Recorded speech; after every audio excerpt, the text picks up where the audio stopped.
of my disappointments has been that we haven't had more output and more involvement of the Muslim community in our discussions over the last 2 years.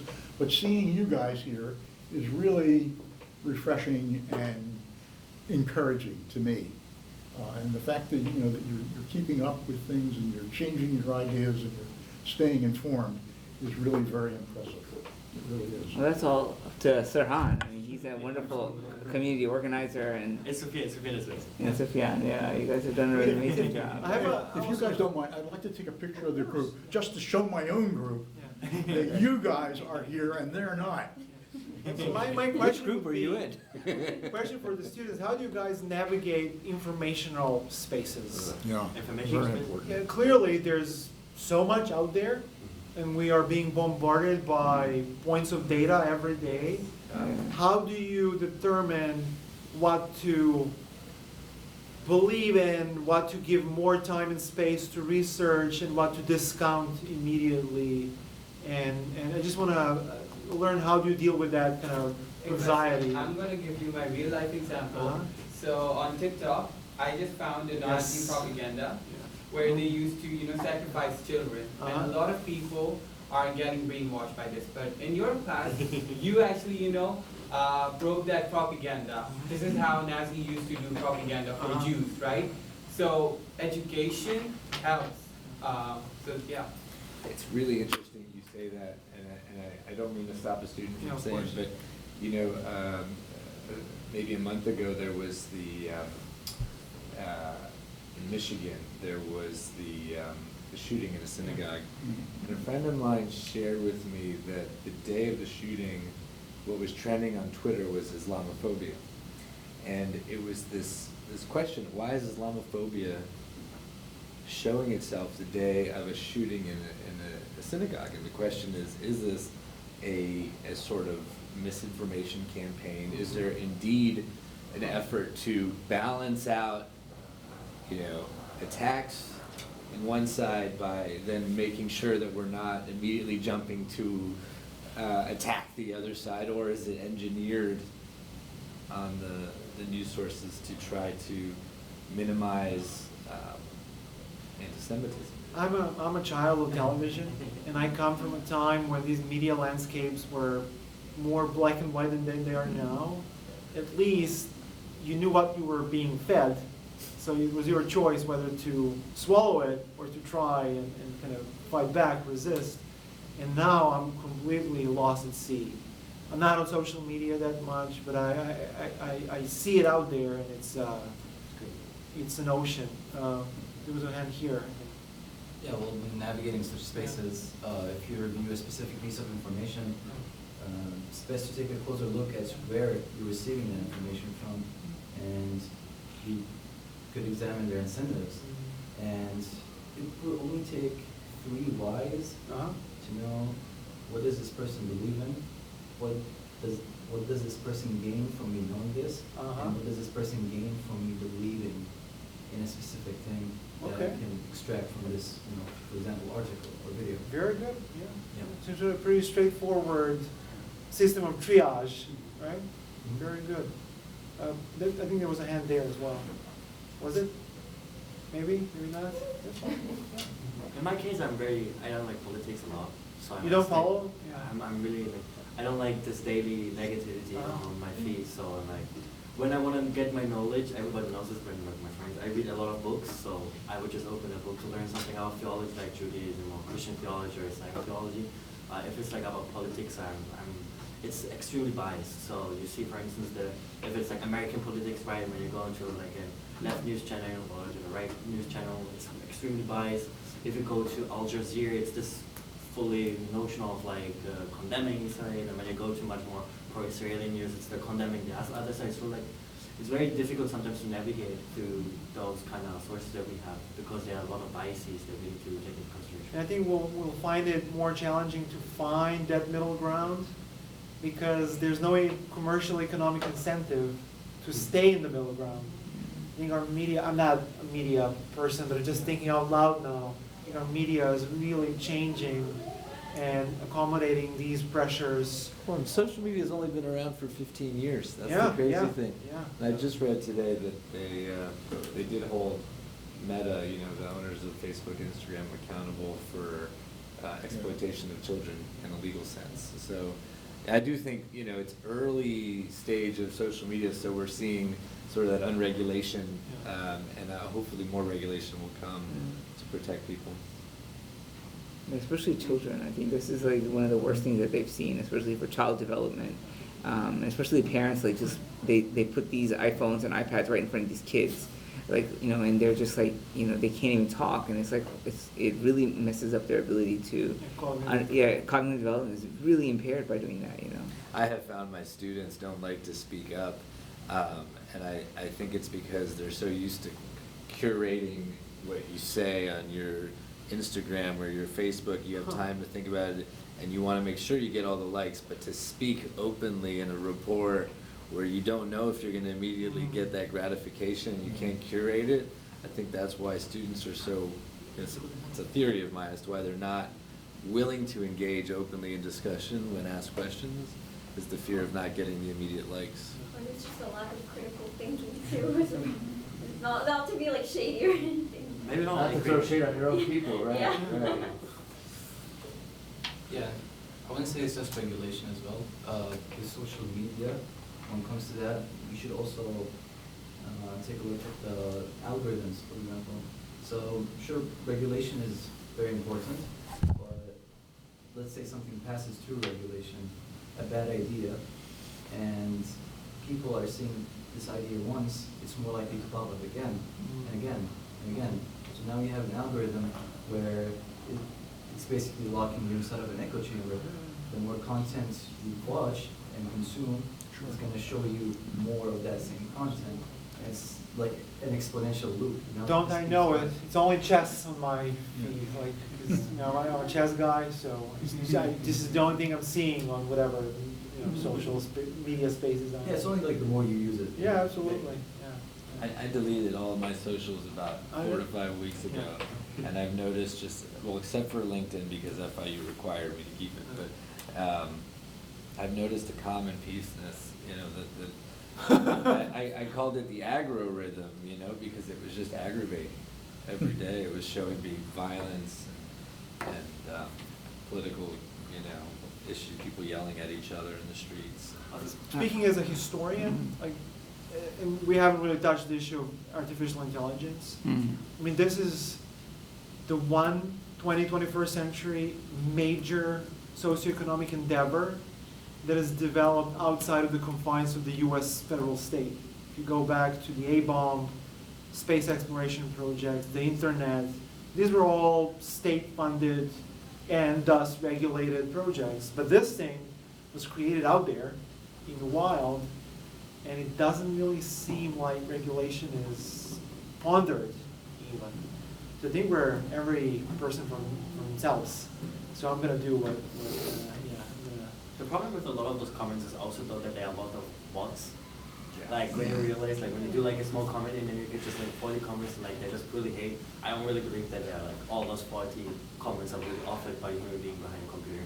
A lot of them are literally bots that are just generating in order to get those comments. It's like pushing it has something to do with the algorithm, it's pushing like the outreach of the post itself, so it's not really any human. I know, exactly. I guess it's getting to a point where these bots are interacting with each other. Even the bots themselves don't know who's human. Right. So that's right. why they slowly start increasing. And you realize when you get off of it that you don't need it. That time that you were spending on there was time wasted, and that the time that your eyes are open and not playing, you know, with your thumb going up and down is time reclaimed. It depends on your period. I have a question about Ottoman history. So there are a couple questions I had. One is, okay, so how exactly did, well, two questions, I guess. One is, was there an idea of I mean, I know like the idea of citizenship comes later, but was there an idea of Ottomanness or I know like they had this idea of Usmanli and like, but what exactly did that mean in terms of of minorities in terms of belonging? Yeah. This is a fairly late development. Okay. To date it, I would probably point to the mid-19th century. Oh. Okay. And then it really kind of picks up strength into the early 20th century Okay. with the Young Third Revolution. So it was Okay. a project, part and parcel of what historians have called defensive developmentalism. Mm-hmm. There are a lot of external pressures that the Ottoman state was facing, a lot of internal challenges, and this form of imperial subjecthood, a way to kind of stress the commonality, the common obligations, privileges, and rights of the entire body politic, was seen as a way to preserve the empire and kind of navigate between these rough shores of geopolitical competition. Because the empire is assailed from within and the outside, both from secessionist movements from within, and rivals like Russia or Austria-Hungary from France, British as well. It never really gained much purchase. It was something that, same goes for the Russian Empire. The policy of Russification was tried out and then aborted and given up on fairly quickly. I know it's still going now. Yeah. Yeah, 1908 was a moment of promise, the Young Turk Revolution, the coming of the second constitutional era, the transformation of the Ottoman Empire into a polity of all of its citizens. But those promises were quickly turned into disillusionment. The Turkic-Arabic rivalry was very difficult to surmount, and then the question of Muslim versus non-Muslim was impossible to square in another bout of geopolitical challenge, which was the First World War. So this like hypothetical like Jewish merchant from Thessaloniki, for instance, they would have seen themselves as from Thessaloniki and Jewish. And probably they have professionally, so profession was a really strong axis of identification or class. Okay. So they also wanted to differentiate themselves from low-class manual labor Jews. Sure. So profession, religion were most important, I would say. Religion. Okay. And then clearly they did have a tie with the Sultan's household, Sure. which was seen as the state. Okay. Even though a lot of the Jewish legal processes were limited to the different rabbinical communities, there's a lot of autonomy, as we know, and Jews really enjoyed much legal autonomy. Even preferred not to engage the state in penal crimes, like in criminal law, even though this is what the Ottoman state wanted. Right. But there was a lot of space left for a community to resolve its own internal tensions by itself. Yeah. So a rabbi would be criminal judge, civil, Right. a civil court official. He would divorce marriages. He would settle financial disputes between the members of the community. He would tax members of the community as well. It was kind of a one in all. This is interesting because there's a book that recently came out. I was reading, which was very interesting, and it was saying that the question is like, how could okay, so one of the issues, right, that existed, evidently there's a tension, I don't know enough about it, but this is what the book was saying, that the Jewish men especially, that were living, is dealing with slavery in the Ottoman Empire, right? And one of the issues is that in the Quran, right, men have the ability to take a concubine, or to be able to have sex with your female slave. That's something that existed in the Islamic law, but in Jewish law that was forbidden. And so they were basically you were not able to have multiple marriages either, the way that you were able to have in Islam, right? So polygamy was not. Polygamy, exactly. It was forbidden in Judaism, and yet, like, very elite merchants would be doing that sort of thing. Absolutely. And they would be able to resist the rabbinical court and kind of do what they wanted to do. And I thought that was very, very interesting that, like, even though the law existed, there's this whole other aspect of class and that you're able to kind of negotiate, or, they would turn a blind eye or whatever Absolutely. it was. Yeah. There were many sources of Ottoman law, Islamic law being one among others. Right. And Serhan and Mir will tell you that the state was often very lax when it came to enforcing a whole series of regulations Right, that yeah. came from the Quran, Right, or the right, Hadith, exactly, yeah. or the jurisprudence. Under the Pact of Umar, Mm. non-Muslims were not allowed to trade in humans and Right, keep yeah, they were not able to slaves. keep slaves, exactly. that's Christians right, and Jews, we know that. Yeah, exactly. It's They all had it, over yeah, the yeah, historical yeah. record. Ottoman Jews and Christians engaged both in slave trade and in holding humans as property. Yeah, yeah, yeah. Absolutely.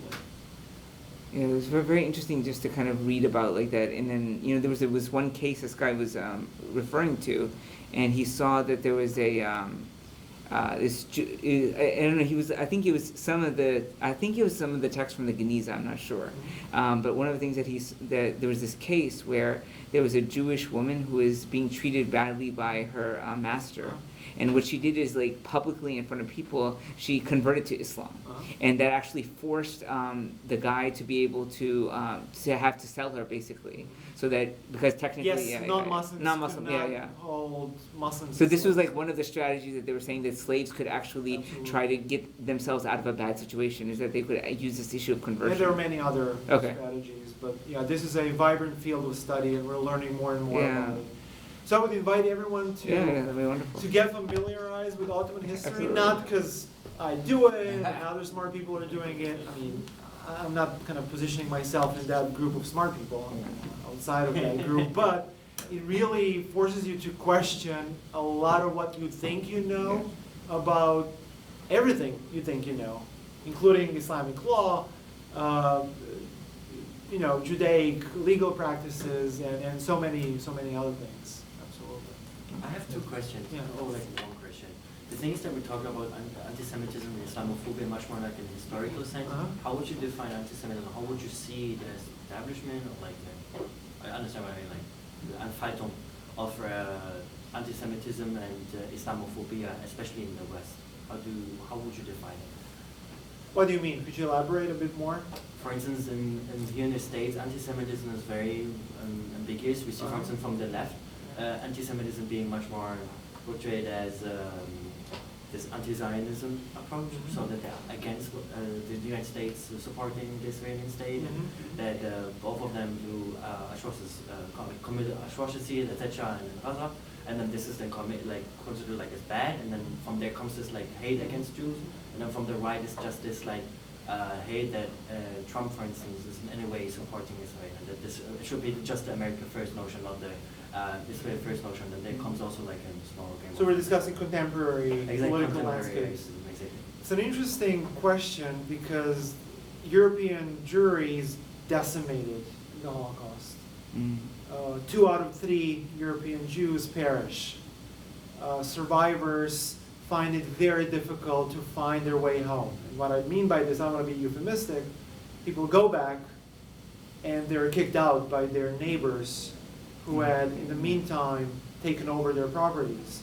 You have the famous Kielce pogroms in 1946-47, Poland, Hungary, small town Germany, post-war Germany is equally challenging. So it's European Jewry does not occupy the socio-political space that it does here in the U.S., either in terms of kind of sheer numbers, presence, just societal impact, right? So it really kind of anti-Semitism spurs in these moments of geopolitical tension, I would say. In like the region I'm from, there's no more Jews left, really. And this is why anti-Semitism is not really a discourse that we have to deal with on a daily basis. It's probably different in places like Paris, maybe. UK, definitely. I think the UK probably holds the largest Jewish community. Definitely. In, when you go through in Europe. London, the Oxford Street, etc. And then in the UK, I think there is a shared dynamic. What we see here in the US replicates itself in the UK to an extent, I would say. I mean, this is just my impression. Yeah, I agree. just following UK politics a little bit. And I think that this Islamophobic, anti-Semitic dynamics also replicates itself quite forcefully in the UK. Germany is an interesting case.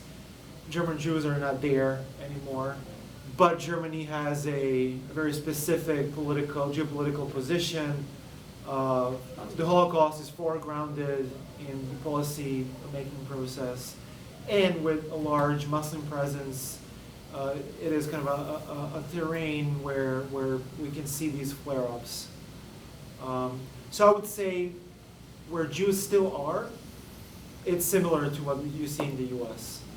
And Islamophobia, I mean, you tell me, I think it's similar to... It's this notion of, so at the beginning it was that every Muslim is a terrorist, Yeah. and now it's this that being a Muslim makes you either a terrorist or a sympathisant with terrorism. So every Muslim is required to distance themselves from terrorism in any shape or form.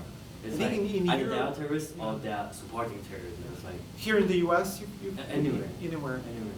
I think in Europe there is also this pretty conventional, old age, kind of time-worn assumption of cultural otherness.